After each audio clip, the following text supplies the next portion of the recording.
আমি যেই সূরাটা পড়ছি এই সূরাটার নাম হলো সূরা মুলক। 29 নম্বর পারা, কোরআনুল কারীমের 67 নম্বর সূরা। এই সূরাটার নাম হচ্ছে সূরা মুলক। এই সূরার 3টি আয়াত 12, 13, 14। এই 3টি আয়াত আমি তেলাওয়াত করছি। এই আর অল্প একটু সময়ের মধ্যে আমি আপনাদের সামনে এই 3টা আয়াতকে সামনে রেখে কয়েকটা আর কথা বলতে চাই। প্রথম কথা, আপনারা রাগ হইয়েন না আমার, আমি আপনাদেরই অঞ্চলের মানুষ, এখন আপনারাও আমার, আমিও আপনাদের। আল্লাহর কোরআন শিখেন। আমার কথা হলে আমি বলি না যে সবাই সব জেনারেল পড়া বন্ধ করে দেন, অর্থগুলো আপনি একটু সময় বাইর করেন। কথা, যারা চাকরি করেন, ব্যবসা করেন, বুড়া মানুষেরও অনেক বয়স্ক লোক কইলে হুজুর না আর কইয়া লাভ নাই, এই বয়সও নাই, বিড়ি খাই না বয়স আছে। হ্যাঁ মাশাআল্লাহ, বিড়ি খাইতে কইলে চা দোকানে গপ মারুন না, বয়স ঠিকই রয়েছে অন। হ্যাঁ, এখনো টেলিভিশন 3 ঘন্টা চাইতে কইলে মাশাআল্লাহ কাকুর শরীরে বল আছে। মানুষের বেডির নাচ দেখবো, এতে কোনো লজ্জা শরম নাই। দুনিয়া ভোগ করতে বললে ভাত খাইছে মাত্র, এখন যদি বলেন আবার আপেল খাবেন নি, হদ পেঁয়াজু খাবেন নি, চা দোকানে গেছে আর আবার খাবে। দুনিয়া পুরাটা ভোগ করবে। 90 বছরও দুনিয়া ফুরায় না, 90 বছরও আখেরাত মনে পড়ে না। আফসোসের ব্যাপার মিয়া। আল্লাহ বলছে কোরআনে, আলাম ইয়ানি লিল্লাযীনা আমানু আন তাখশা কুলুবুহুম লিযিকরিল্লাহ। এই আমার ইমানদার বান্দা, আমায় আল্লাহর ভয়ে, আমার স্মরণের জন্য, আমার বন্দেগীর জন্য তোমার দিলটা নরম হওয়ার সময় আজও কি হয়নি বান্দা? 365 দিনে খোদার একটা বছরে যে কোনো দিন ফজরের নামাজ পড়লা না যুবক, তোমারে যেন আল্লাহ ডেকে বলে, হায় বান্দা, তাহলে কি আর কোনো দিন নামাজ পড়বা না? 30 বছর ধরে যে কোনো দিন সুদের লেনদেন ছাড়লেন না, হারাম রোজগার করেই গেলেন, আল্লাহ তাআলা যেন ডেকে বলে, বান্দা, তাহলে এই নাফরমানি কি আর কোনো দিন ছাড়বা না বান্দা? সিদ্ধান্ত নিয়ে ফেলছো তাইলে আজীবন সুদের উপরেই থাকবা, আজীবন মিথ্যার উপরেই থাকবা। তাহলে কি বান্দা এই ফয়সালা নিয়ে ফেলছো? আজীবন কাস্টমার ঠকাইয়েই যাইবা, ওজনে কমই দিয়ে যাবা। তাহলে কি এই ফয়সালা নিয়ে নিছো তোমার বিবি আজীবন বেপরদাই থাকবে? তোমার ঘরে অহরহ প্রতিনিয়ত রঙিন টেলিভিশন চলবে নিয়মিত, এই ফয়সালা তোমার? ঠিক আছে বান্দা, কুলু ওয়া তামাত্তাউ কালিলান ইন্নাকুম মুজরিমুন। কোরআন শরীফের আয়াত। আল্লাহ বলছে, নাফরমান বান্দা, খাও, দুনিয়া ভোগ করো কিছুক্ষণের জন্য, শুধু মনে রেখো ইন্নাকুম মুজরিমুন, তুমি কিন্তু পাপী। এই কথাটা শুধু মনে রাখো, বাকিটা পরে হইব, ভাত খাও। হ্যাঁ হ্যাঁ, কোরআন শরীফের আয়াত এটা। কুলু ওয়া তামাত্তাউ কালিলান ইন্নাকুম মুজরিমুন। আল্লাহ যেন বলে 8টার সময় যেই নাফরমান নাস্তা খাইতে বসে, আল্লাহ বলে, বান্দা খা, কোনো অসুবিধা নাই, শুধু মনে রাখিস বেঈমান ফজরের নামাজ পড়ো নাই। কথা কান শুধু মনে রাখো, পরে হইব অন খাও। রাত 10টা বাজে যেই নাফরমান ভাত খাইতে বসছে, আল্লাহ তাআলা যেন ডাক দিয়ে বলছে, বেঈমান খা, ভাত খা, খানা আমি আটকাইতাম না, শুধু মনে রাখিস এশার নামাজ পড়স নাই, ভাত খা বেঈমান।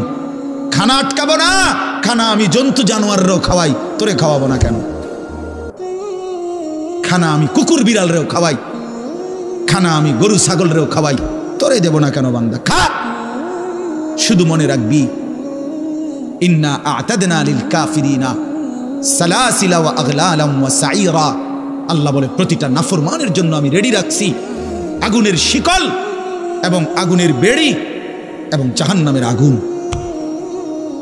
1 নাম্বার 70 জিরাআন, 70 হাত লম্বা আগুনের শিকল দিয়ে জাহান্নামীকে হাসরের ময়দানে আল্লাহর ফেরেশতা বান দিবে। 1 2 নাম্বার 2টা হাত। দোস্ত দেখেন শুধু আমার দিকে, সূরা ইয়াসিনে আছে, ইন্না জাআলনা ফি আ'নাকিহিম আগলালান ফাহিয়া ইলাল আদকানি ফাহুম মুকমাউন। এটার অর্থ হলো এই যে হাসরের ময়দানে প্রত্যেকটা পাপী নাফরমানকে ফেরেশতা 2 হাত আলগি দিয়া এইভাবে ঘাড়ের সাথে বান দিয়া ধইরা, এই 2 থুতনির নিচে 2 হাত এভাবে দিয়া এইভাবে বান দিয়া, আল্লাহর কসম, রব্বে কাবার কসম করে বলল, এইভাবে বান দিবে। আর কোনোদিন বেঈমান চোখটাও নিচের দিকে নামাইতে পারবে না, কারণ এই থুতনি তো উঠাই দিছে উপরের দিকে, এটা দিয়ে ঠেলা দিয়া। এটা অর্থ হলো আগলালাম।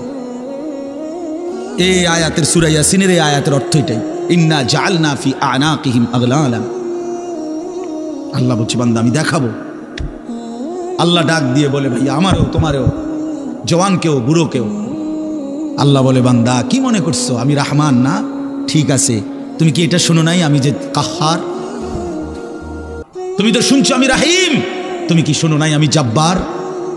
আমি যুনতিকাম, আমি প্রতিশোধ গ্রহণকারী, আমি সারিউল হিসাব, দ্রুত হিসাবকারী, আমি জব্বার, আমি প্রবল প্রতাপান্বিত কাহ্হার, আমি মুতাকাব্বির, আমি বারি। তুমি জানো না আমার একটা নাম শুনলা, আমার দয়ার নামটা শুনলা, আমি যে শাস্তি দেব সেটা শোনো নাই? কি ভাইয়া কোরআনুল কারীমের মধ্যে জান্নাতের বর্ণনা যেমন আছে, জাহান্নামের বর্ণনা নাই? কথা বলেন না কেন? তো সেগুলো কার জন্য? সেগুলো কার জন্য? মা সালাকাকুম ফি সাকার ক্বালু লাম নাকু মিনাল মুসাল্লিন। একবারে সোজা বাংলা দেখেন, জাহান্নামী জাহান্নামে চিৎকার করবে, জাহান্নামের ফেরেশতা ডাক দিয়ে বলবে বেঈমান জাহান্নামে কেন আসলি? ক্বালু লাম নাকু মিনাল মুসাল্লিন। নাফরমান বলবে বন্ধু ফেরেশতা ভাই আমি দুনিয়াতে নামাজি ছিলাম না। কি ছিলাম না? সরাসরি কোরআনের আয়াত। আল্লাহ বলেন ওয়াইলুন ইয়াউমাইদিল লিল মুকাদ্দিবিন। সমস্ত মিথ্যাবাদী নাফরমান পাপীদের জন্য সেদিন জাহান্নাম। যদি বলেন কেমন নাফরমান মাওলা? আল্লাহ বলেন ওয়া ইদা কিলা লাহুমুর কাউ লা ইয়ারকাউন।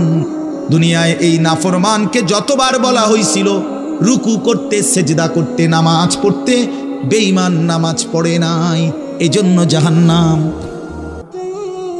কোরআনুল কারীমে আল্লাহ বলছেন কাল্লা ইদা বালাগাতিত তারাকি। নাফরমানের মৃত্যুর সময় যখন আসবে, মালাকুল মউত আজরাইল তারে যখন ডাক দিবে আইয়াতুহান নাফসুল খাবিসা।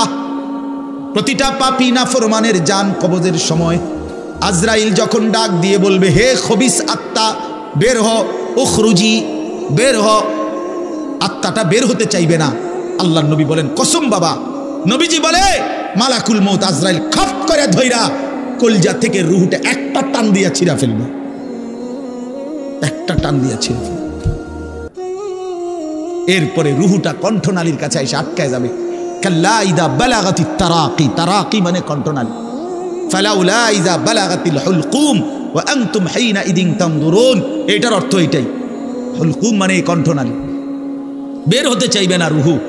আজরাইল তখন ধৈরে টাইনা হেসরাইয়া ছিঁড়া ছিন্ন ভিন্ন করে বেঈমান নাফরমানের কলজা ছিঁড়া ফেলবে, রুহু ছিঁড়া ফেলবে, এরপরে শরীর থেকে বের করে নিয়ে আসবে। আরে বন্ধু এই কোরআনে আছে, আল্লাহ নিজে বলছে এমন নির্মম মৃত্যু হলো কেন? এই নাফরমানের মউত এত কঠিন হলো কেন? তার কলজা ছিঁড়া ফেলছে, রুহু ছিঁড়ে ফেলছে, এমন মৃত্যু হলো কেন? আল্লাহর কসম বাপ আমারেও বলি আপনারেও বলি, আল্লাহ কোরআনে সরাসরি বলছে এমন ভয়ানক মৃত্যু হলো কেন? ফালা সাদ্দাকা ওয়ালা সাল্লা। কারণ এই নাফরমান আমি আল্লাহর কথায় বিশ্বাস করে নাই, ওয়ালা সাল্লা, এবং নামাজ পড়ে নাই, নামাজ পড়ে নাই, নামাজ পড়ে। হ্যাঁ, বেনামাজি সন্তান মনে রাখো, বাদ দুগা খাইতে এলে খুব মাতবর, মোবাইল একখান টিপে, মোটরসাইকেল একখান চালায়। হ্যাঁ, বাহ বাহ বাহ বাহ বাহ বাহ বাহ। আর কি আর ধরে কে? আমার একটা মোটরসাইকেল আছে, আমার একটা মোবাইল আছে, আমার কিছু বন্ধু আছে যারা আমার সারাক্ষণ অসৎ সঙ্গ দেয়। যখনই আমার সমস্ত নাফরমানি মন চায়, কিছু অসৎ বন্ধু মিলে যায়, যে বন্ধুরা আমার সারাক্ষণ চরিত্রহীনতা শিখায়, অসভ্যতা, নোংরামি, অশ্লীলতা, বেহায়াপনা শিখায়। এমন কিছু বন্ধু যার মিলে গেছে, একটা মোটরসাইকেল মিলে গেছে, একটা মোবাইল মিলে গেছে, তো নারীর ছবি, আড্ডা, জিনা, ব্যভিচারের দৃশ্য, মদের আড্ডা, জুয়ার আড্ডা, নারীর আড্ডা, নারীর আলাপ, অথবা মোবাইলের অস্থির ছবি দেখা, এই জিন্দিগি মুসলমান। এর জন্যই আল্লাহ তাআলা আমাদেরকে মুসলমানের ঘরে বানাইছিলেন। এই জন্যই আমার বাবা মুসলমান, এই জন্যই আমার মা মুসলমান। আল্লাহ আপনি মাফ করে দেন, ইনসাফের সাথে ভাইবেন। অনেক নওজোয়ান ভাই, সবাইরে অনুরোধ করলাম দোস্ত আমার, ইনসাফের সাথে ভাইবেন, নিজেরে নষ্ট করেন না। ছেলেরা আমার, ভাইয়া নিজেরে নষ্ট করো না ভাই, নওজোয়ান ভাই নিজেরে নষ্ট করো না। শেষ পর্যন্ত কেউ নাই, শেষ পর্যন্ত একদিন দিন শেষে, রাত শেষে দেখবেন আমার সাথে কেউ নাই, আমি একাই, আমি একাই। একদিন কবর আমারে সব সম্পর্ক ছিন্ন করে দিবে, একদিন মৃত্যু আমাকে সব ভুলায় দিবে, সব ভুলায় দিবে। তো এই সূরাটার নাম হলো সূরা মুলক। এটা কোরআন শরীফের অত্যন্ত ফজিলতপূর্ণ একটা সূরা।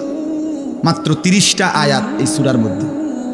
আল্লাহ নবী সাল্লাল্লাহু আলাইহি ওয়াসাল্লাম বলছেন, এই সূরাটি যে নিয়মিত তেলাওয়াত করবে, আল্লাহ নবী বলেন তুমজিহি মিন আযাবিল কবর, এই সূরা মুলক তাকে কবরের আযাব থেকে রক্ষা করবে।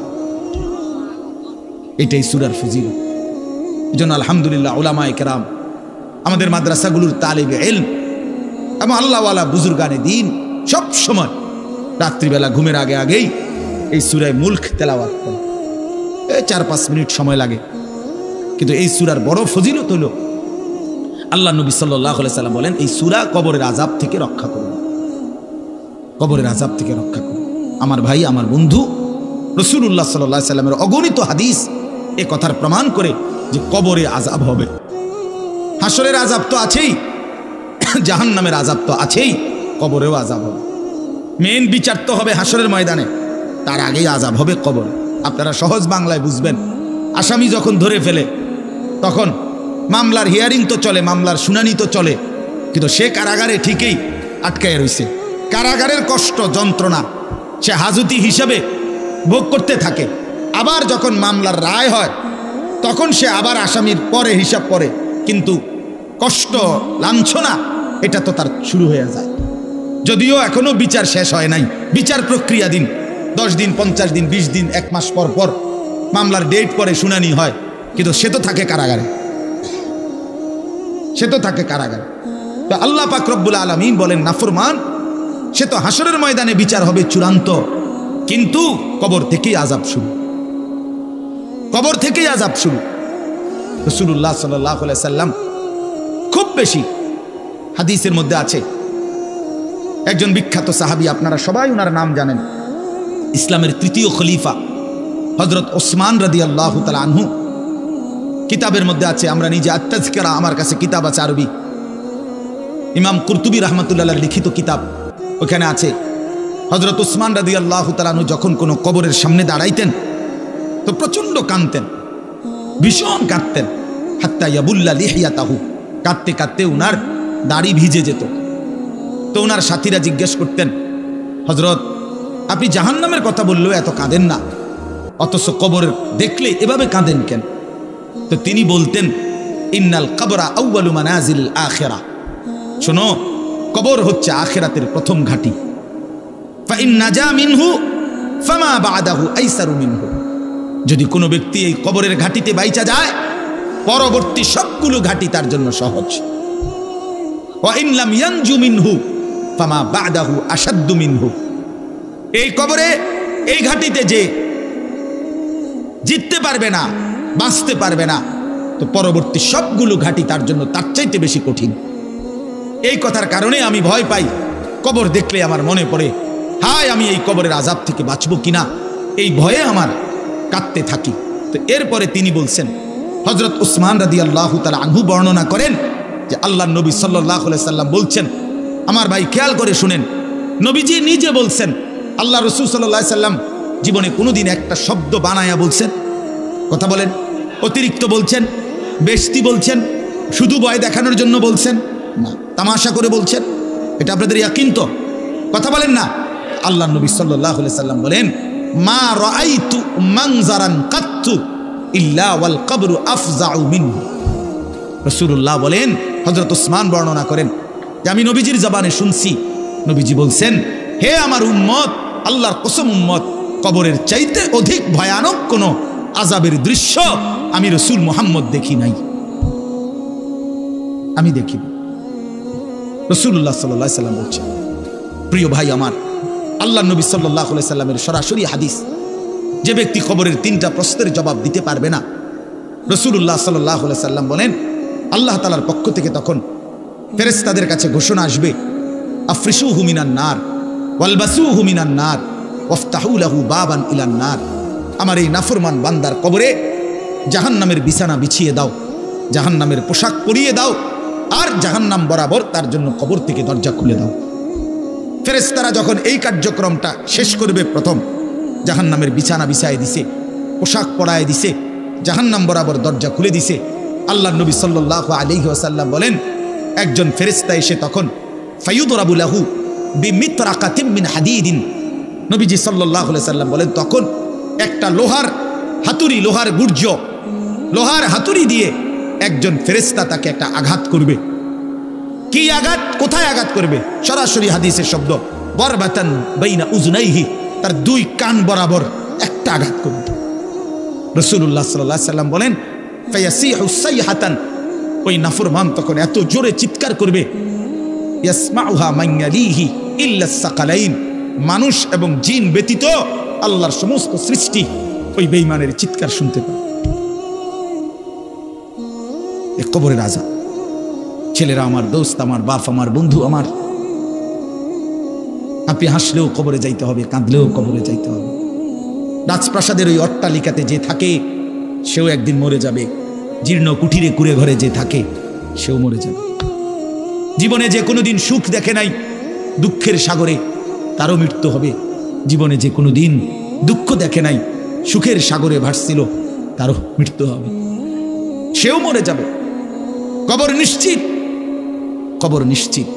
আমিন ওয়ারাইহিম বারযাখুন ইলা ইয়াউমি ইউবআসুন, আল্লাহ তাআলা মৃত ব্যক্তিকে বলবে, বান্দা, কোরআন শরীফের আয়াত, এখন থেকে নিয়ে ইসরাফিলের ফুঁতে হাসরের ময়দানে উঠানো পর্যন্ত বারযাখ মানে কবরের জীবনে পড়ে থাকো।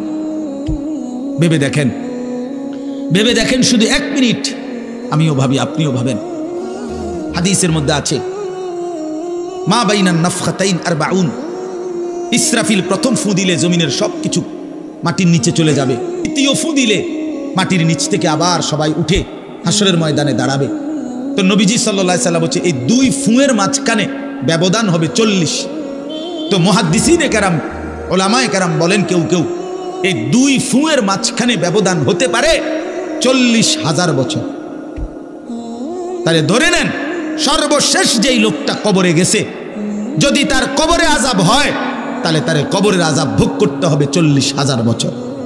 এবার বলেন তো, এখন যারা মরতেছে, এবার বলেন তো, রাসূলুল্লাহ সাল্লাল্লাহু আলাইহি সাল্লামের জমানায় যারা মারা গেছে, এবার আরো পিছনে যান, ইব্রাহিম আলাইহিস সালামের জমানায় যারা মারা গেছে, এবার আরো পিছনে যান, নূহ আলাইহিস সালামের জমানায় যেই অবিশ্বাসী বেঈমানগুলো মারা গেছে, তারা আজকে কত বছর যাবত কবরে আযাব ভোগ করতেছে। বুঝছেন আমার কথাটা? হ্যাঁ, কোরআন শরীফে আছে, ওমান আ'রাযা আন যিকরি ফাইন্না লাহু মাঈশাতান যানকা ওয়া নাহশুরুহু ইয়াওমাল কিয়ামাতি আ'মা। আল্লাহ বলেন, আমার শরণ থেকে যে মুখ ফিরায় নিল, আমার বন্দিগি, আমার ইবাদত, আমার হুকুম পালন, আমি তার জীবন করে দেব সংকীর্ণ, এবং তার হাসরের ময়দানে উঠাবো অন্ধ।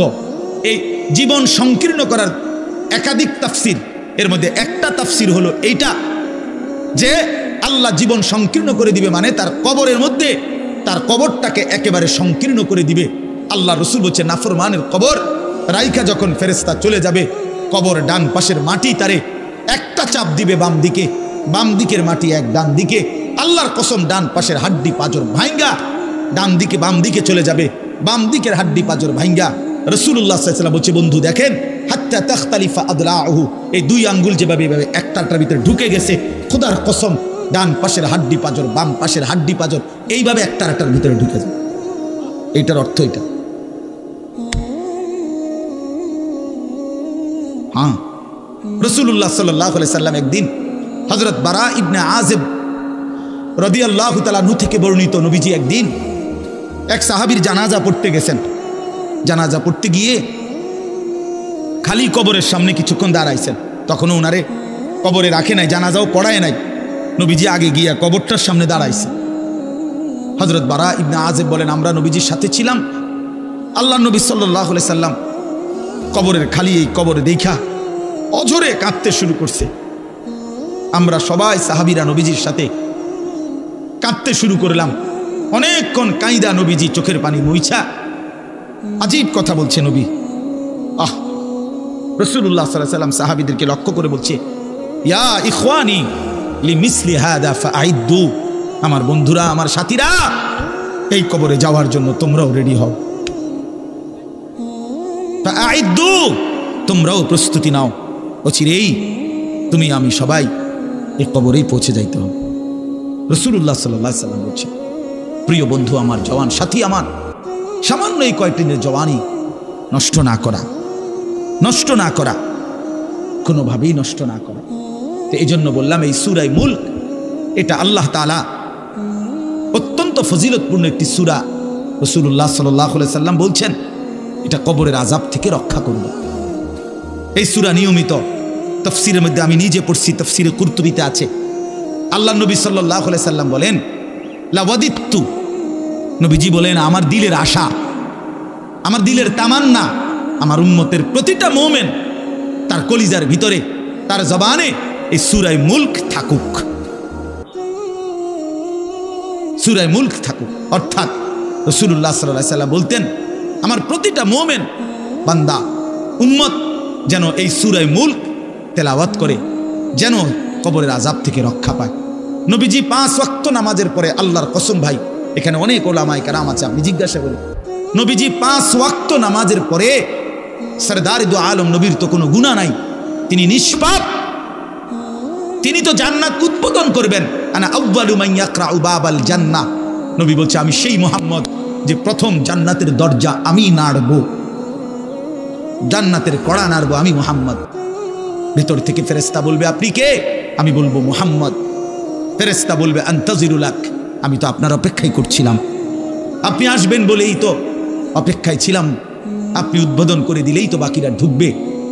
তো সেই নবী যিনি জান্নাত উদ্বোধন করবেন, তিনি 5 ওয়াক্ত নামাজের পরে ভাইয়া প্রতিদিন তিনি যেই কথাটা দোয়া করতেন, এর মধ্যে একটা দোয়া এটা, আল্লাহুম্মা ইন্নী আউযু বিকা মিন আযাবিল কবর ওয়া মিন ফিতনাতিল কবর ওয়া মিন ফিতনাতিল মাসীহিদ দাজ্জাল ওয়া মিন ফিতনাতিল মাহইয়া ওয়াল মামাত।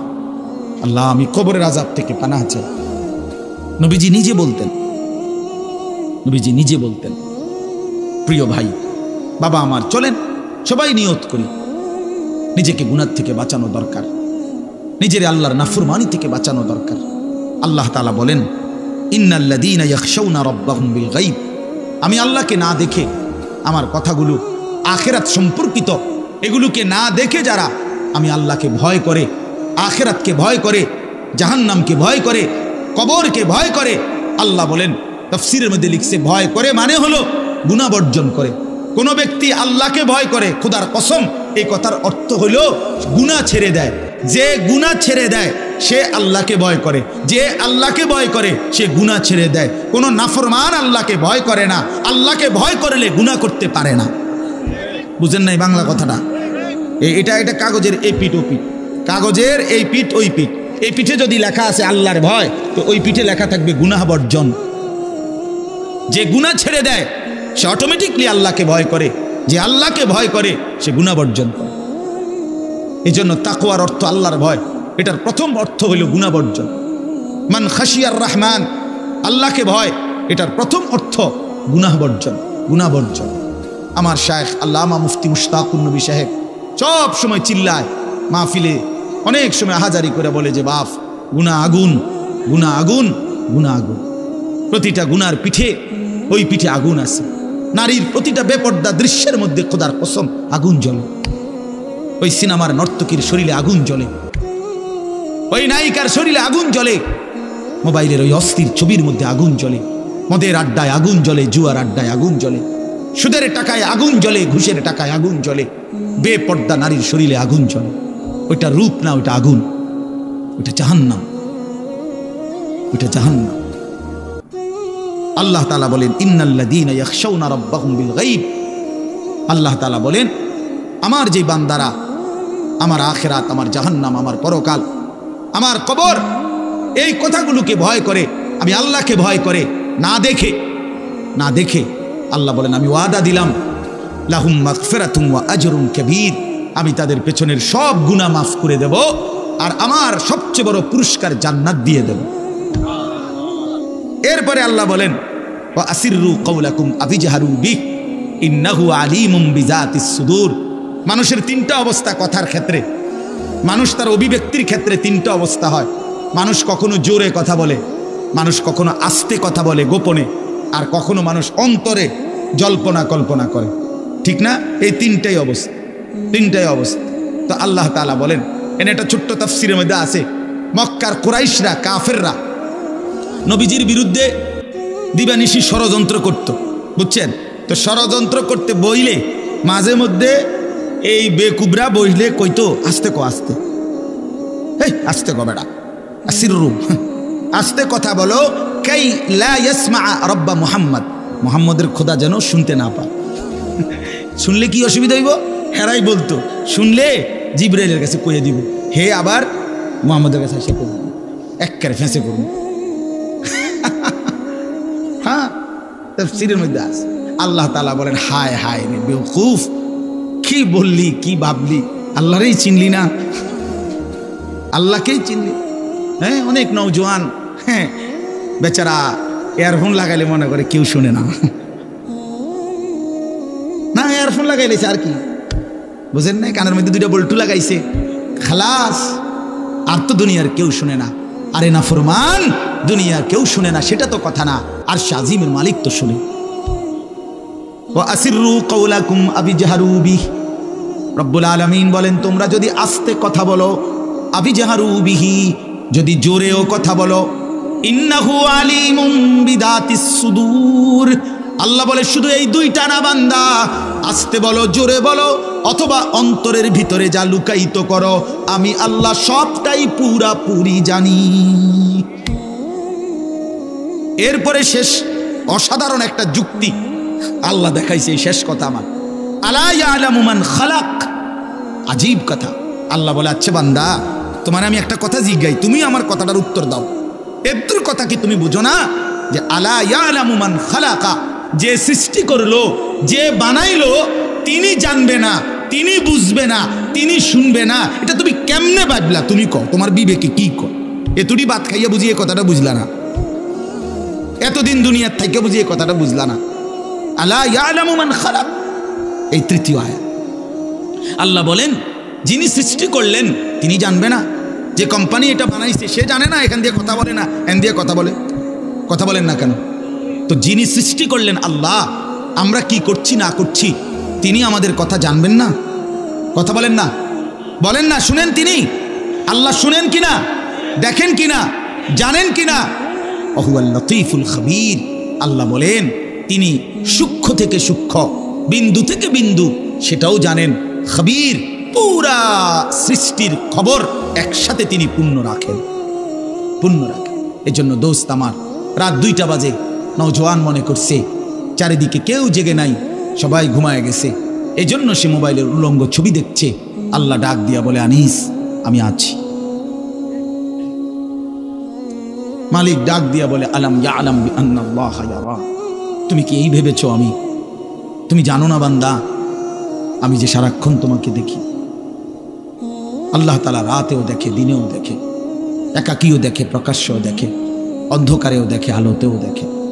7 আসমানের উপরে কোনো ফেরেশতা হাঁটলেও মালিক দেখে, 7 তবক জমিনের নিচে কোনো পিঁপড়া হাঁটলেও মালিক দেখে। আটলান্টিক মহাসাগরের যে প্রাণী গভীর তলদেশে, আল্লাহ তাকেও দেখে। হিমালয়ের সুউচ্চ চূড়ায় যে প্রাণী, আল্লাহ তাকেও দেখে, তাকেও দেখে। ওয়া ইয়ালামু মা ফিল বাররি ওয়াল বাহর, জলে স্থলে যা আছে আল্লাহ বলেন সব তিনি জানেন। ওয়া মা তাসকুতু মিন ওয়ারাকাতিন ইল্লা ইয়ালামুহা, একটা গাছের পাতাও যদি পড়ে আল্লাহ বলেন আমি তাও জানি। ওয়ালা হাব্বাতিন ফি যুলুমাতিল আরদ, মাটির তলদেশে যেই চারা দানা বীজ তোমরা রোপণ করছো, বপন করছো, আল্লাহ বলে কোন দানা কোন চারা আমি তাও জানি। ওয়ালা রতবিন ওয়ালা ইয়াবিসিন, শুকনায় কি আছে ভিজাতে কি আছে আমি সব জানি। ইল্লা ফি কিতাবিম মুবিন, ওহ মালিক বলে শুধু জানি না রে বান্দা, বরং আমি সব কিছু আমার তাকদীরে লৌহে মাহফুজের মধ্যে স্পষ্ট করে লিখে রাখছি, লিখে রাখছি, লিখে রেখেছি। অতএব বাপ আমার, বন্ধু আমার, দয়া করে মেহেরবানি করে এই মাহফিলগুলো আসলে আপনাদের কাছে কোনো 23 বছরের পুরা ইসলাম বুঝানো, একদিনে 1 ঘন্টা এটা না, অর্থ হলো বিবেকটা জাগানো, অনুভূতিটা একটু জাগানো, ঠিক না? একটু যেন মানসিকতাটা বাড়ে, একটু মানসিকতাটা যেন পারে, দুনিয়া ভুলেন, আখেরাত ফিকির করেন।